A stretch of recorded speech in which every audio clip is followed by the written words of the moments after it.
네, 여러분, 안녕하십니까. 세계일보가, 창간 36주년을 맞이해서 한국갤럽하고 이제 여론조사를 했습니다. 우리나라의 그 정치 양극화가 갈수록 심해지고 있다. 이게 이제 주된 그 핵심 주제인데요. 우리나라 국민 중에 10명 중에 9명쯤은 정치 양극화가 심화되고 있다. 이건 이제 누구나 다 아는 거고요. 그런데 그 책임이 누구한테 있느냐? 이렇게 물었습니다. 책임이 누구한테 있느냐? 이재명 야당 쪽에 책임이 있다. 28%. 윤석열 대통령한테 책임이 있다. 14%. 국민의힘에 책임이 있다. 13%. 이렇게 나왔습니다. 저보고 해석을 해보라면 한국의 정치 양극화 누구 책임이냐? 이재명 책임이다. 라고 우리 국민은 생각한다. 이게 저의 결론입니다. 양극화라는 것은 상대적이어서 한쪽이 양극화로 치달으면 한쪽이 극단으로 치달으면 그 상대편은 가만히 있어도 다른 쪽 극이 됩니다. 그래서 양극이 되는 겁니다.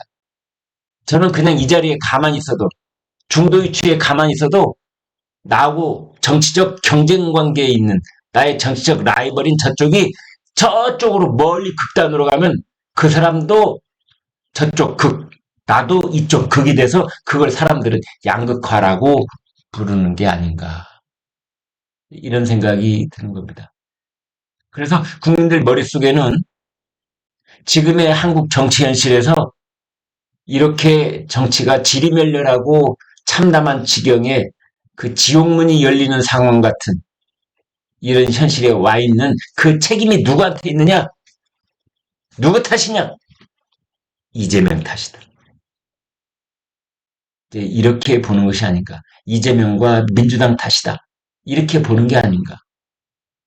그래서 저절로 그 다음 대답은 그렇습니다. 윤석열 대통령한테 가는 것이지요. 그래서 야당 탓이 28%, 대통령 탓이 14%.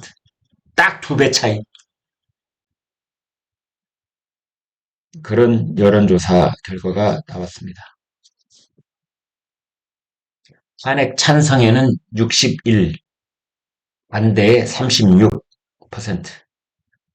그러니까 이것도 그 계엄 선포 그 다음에 조사했을 때는 거의 탄핵 찬성이 8대2 정도로 압도적이었는데 그게 점점 줄어들어서 지금 6대4 그 정도로 이제 좁혀졌다 이렇게 봐야 되겠죠. 정권 교체 52, 정권 유지 40, 정당 지지 민주 41, 국민의힘 38. 그 다음에 차기 대권 주자 양자 대결로 물어봤을 때 이재명하고 오세훈, 이재명 대 오세훈, 오차 범위 이내에 들어있다. 근데 아마 이런 그 양자 대결에 관한 여론조사는 이번 달에 이제 이재명 대표에 대한 공직선거법 위반 결심 공판이 2월 하순쯤에 있잖아요. 그리고 이제 3월에 항소심 선고가 나오게 되면 이런 양자 대결 여론조사는 또 한 번 크게 요동칠 가능성이 있다. 저는 그렇게 봅니다.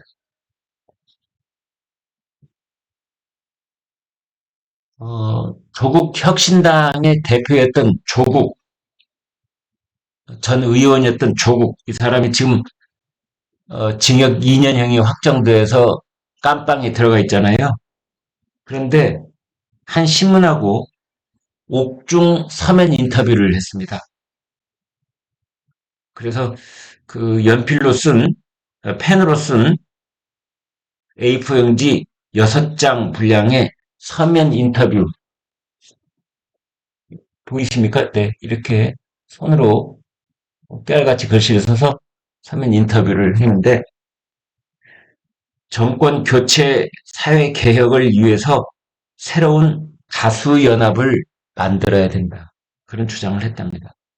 근데 최근에 이제 이재명 더불어민주당 대표가 분배 우선, 뭐 기초 사회, 뭐 기초소득, 기초주택, 이 기초 시리즈 이걸 포기하고 실용주의로 돌아서서 또 성장 우선론을 펼치고 있는 것에 대해서 그걸로는 연합이 가능할지 의문이다라고 조국이 말했습니다. 그러니까 조국이 깜빵 안에서 이재명한테 시비를 붙고 있는 겁니다. 제동을 걸고 있는 겁니다.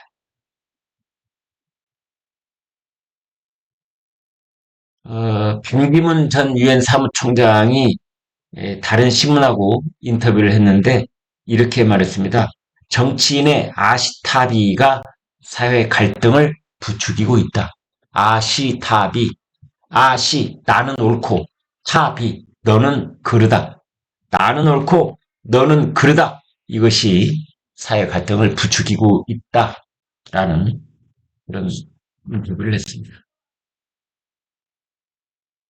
조선일보가 일면 톱에 이렇게 보도를 했습니다. 180도 달라진 이재명의 세계관. 영국 주간지, 세계적으로 명망 있는 주간지 중에 하나죠. 이코노미스트하고 인터뷰를 했는데 한미일 협력에 반대 안 한다. 실용주의가 민주당의 핵심 가치다. 이런 말을 썼습니다. 근데 정치권에서의 반응은 이런 겁니다. 이재명 말을 누가 믿겠느냐. 박근혜 전 대통령한테 존경한다니까 진짜 존경하는 줄 알아. 라고 했던 이재명 아니냐. 이재명 대표는 이게 문제입니다.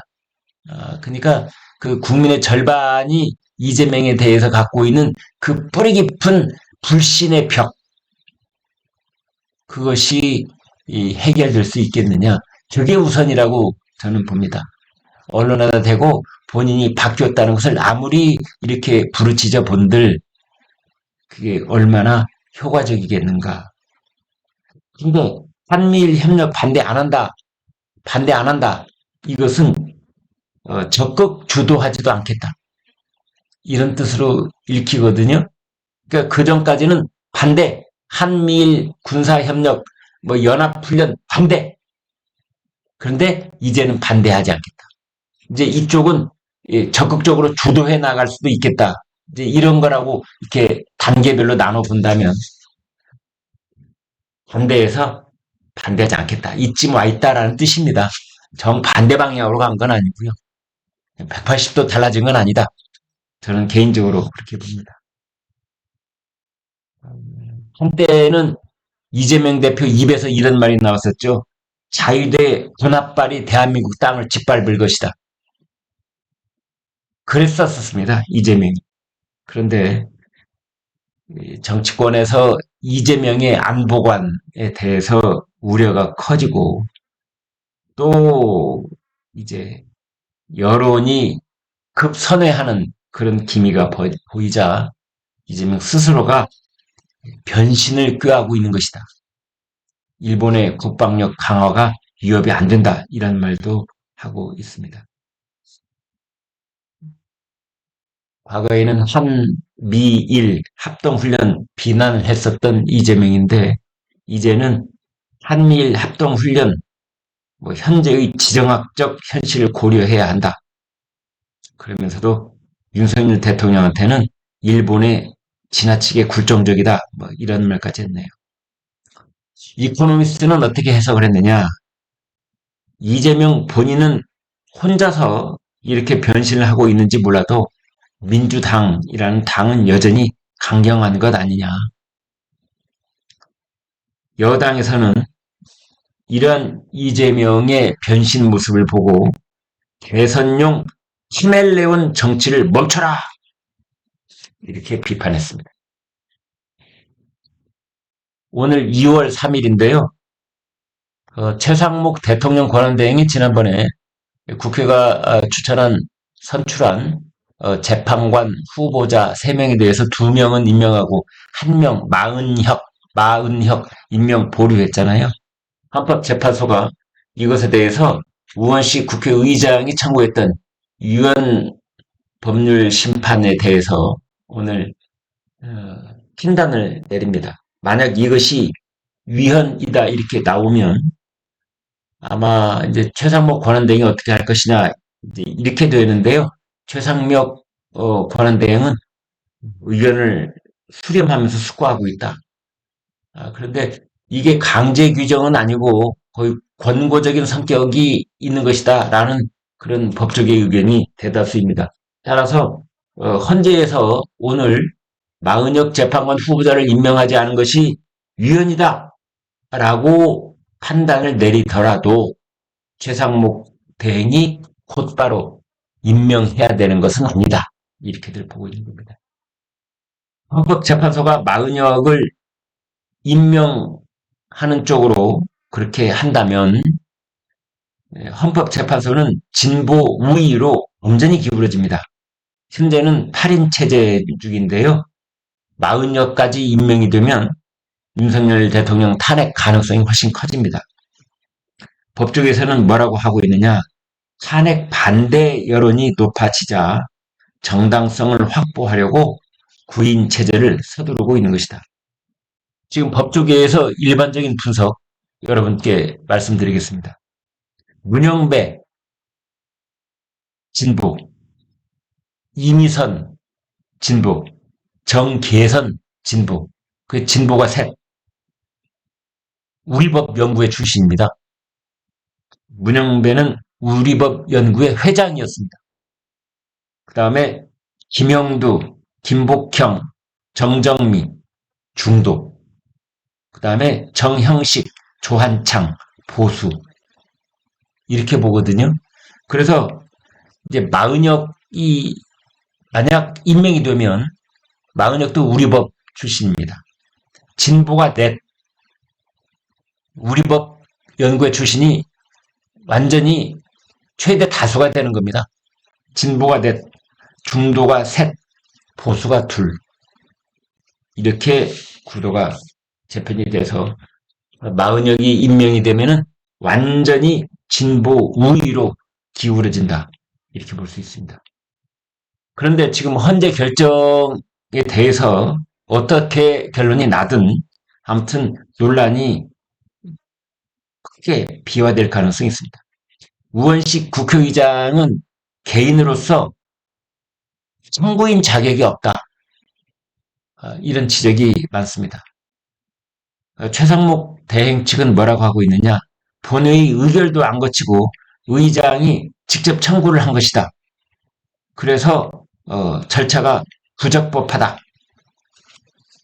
반면에 이제 국회 측에서는 법에 그런 조항이 없다 반박하고 있는 거고.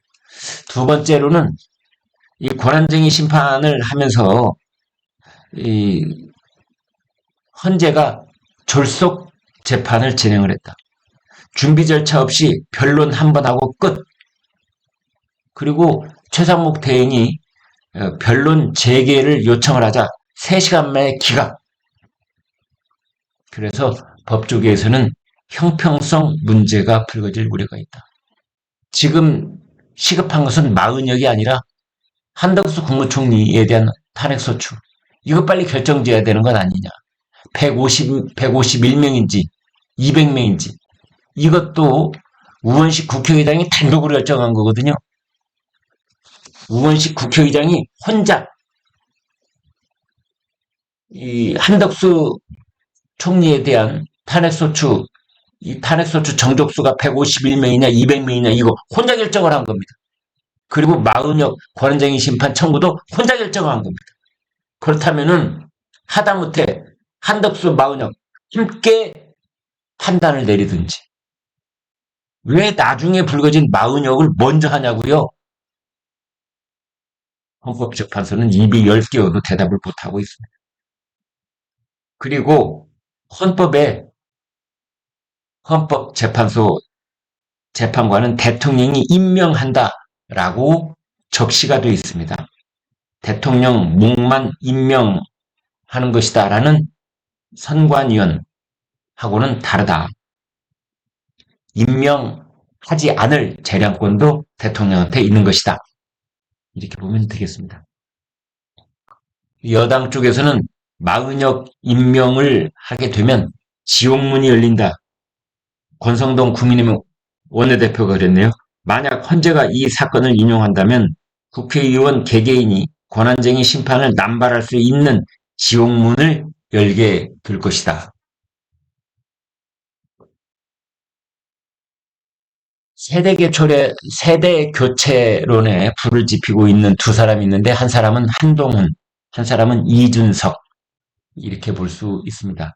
한동훈 올해 이제 52살인데요.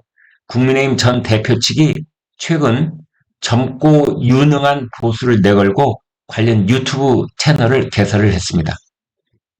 그 친한파라고 볼 수 있는 박상수 국민의힘 인천 서구갑 당협위원장, 유재화 세종갑 당협위원장, 김준호 전 대변인 이렇게 세 사람 1973년생 이하의 젊은 소장파 정치인들과 경쾌하게 보수의 미래를 이야기하는 방송을 해보겠다 라면서 언더 73 스튜디오라는 이름으로 유튜브 채널을 개설했다고 합니다.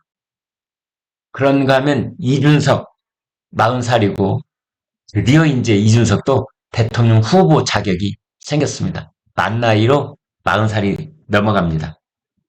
이준석 의원 젊은 층이 많이 찾는 서울 홍익대 앞을 찾아가서 세대교체의 기력을 이루겠다 이런 말을 했다고 합니다. 민주당 쪽에서는 이제 친명계가 이렇게 막 누르려고 하는데도 불구하고 비명계 쪽에서 이재명에 대한 비판을 계속하고 있습니다.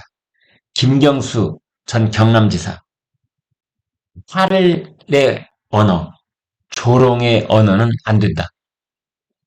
그러니까 김경수 전 경남지사가 이재명 대표에 대해서 뭔가 비판적인 목소리를 내자 친명계가 또 벌떼같이 나눠서 거기서 뭐라고 했잖아요. 그러니까 팔의 언어, 조롱의 언어 안 된다. 박용진 전 의원 힘자랑할 때가 아니다.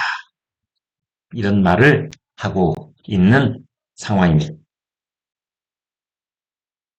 네, 동해에서 추가로 유망 구조가 발견이 돼서 최대 50억 배럴이 매장돼 있다. 뭐 이런 분석이 나오고 있습니다.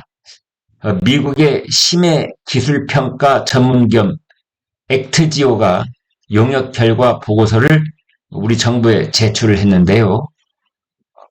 기존의 매장 가능성이 140억 배럴이었는데 이번에 51억 배럴, 그래서 최대 191억 배럴 매장 가능성이 있다. 이런 뉴스가 나와 있습니다. 오늘 또 중요한 재판이 하나 있습니다. 이재용 삼성전자 회장에 대한 신바 분식 회계 의혹, 오늘 항소심 선고가 있습니다. 1심에는 19개 혐의 모두 무죄가 나온 바 있습니다. 네, 여러분 고맙습니다.